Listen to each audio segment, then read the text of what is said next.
دارك كيفاش الحماية الفرنساوية بدات وإلا ما كنتيش موجود كيفاش عشتها العائلة ديالك؟ العائلة ديالي نعم.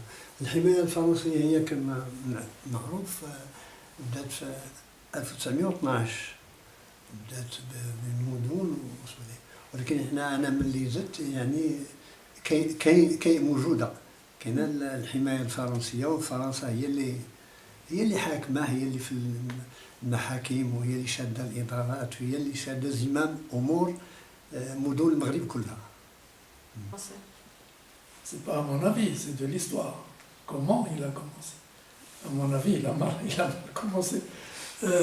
Mais le Maroc à l'époque était un pays assez faible militairement par rapport aux Européens.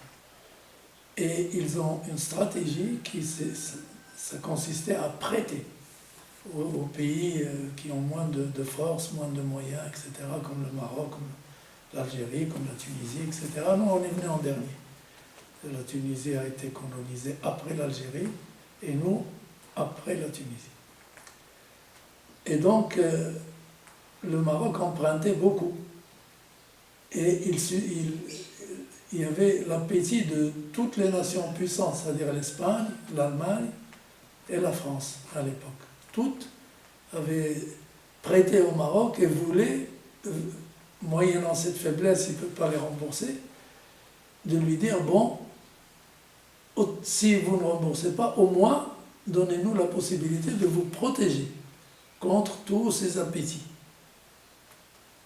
Bon, et donc c'était comme ça, mais finalement, la France et l'Espagne se sont entendus pour occuper le Maroc.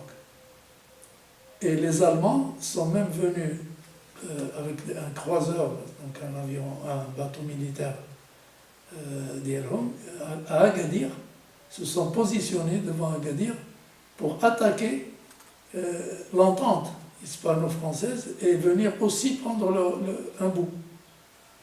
Et les Français et les Espagnols se sont arrangés pour les renvoyer beaucoup plus bas, Congo, etc. Ils sont allés là-bas. Et donc, nous, on a accepté cette colonisation. Surtout le roi Moulay Abdelaziz, qui est de la dynastie iranienne actuelle déjà. Moulay Abdelaziz a fait des folies, il était très jeune, et les Français lui ont fait miroiter tout ce que maintenant on appelle la technologie, mais la technologie de l'époque, c'est-à-dire un beau canon, des bicyclettes bien foutues pour qu'il puisse jouer avec. Et il jouait, c'était un enfant. Finalement, c'était tellement bizarre, ils l'ont destitué, c'est son frère, Moulay Hafid, qui lui a signé le protectorat, il a dit d'accord, protégez-nous, et le Maroc a été coupé en 3 morceaux. L'Espagne en haut, la France au milieu, et de nouveau l'Espagne au Sahara, dit occidental, actuel. Mais tout ça, c'était le Maroc, y compris la Mauritanie. Il y avait le Béat partout. Mais il faut dire quand même, pour ne pas trop embellir l'histoire, que la royauté au Maroc n'était pas fédératrice. Il n'y avait pas un vrai roi sur tout cet espace. Il y avait des zones dites de Mkhzen, qui étaient gouvernées par le système, le roi, ses vizirs, etc.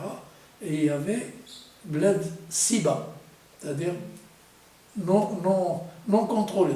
Seib, ça veut dire d'air, perdu. Bled Siba ou Bled Mkhzen.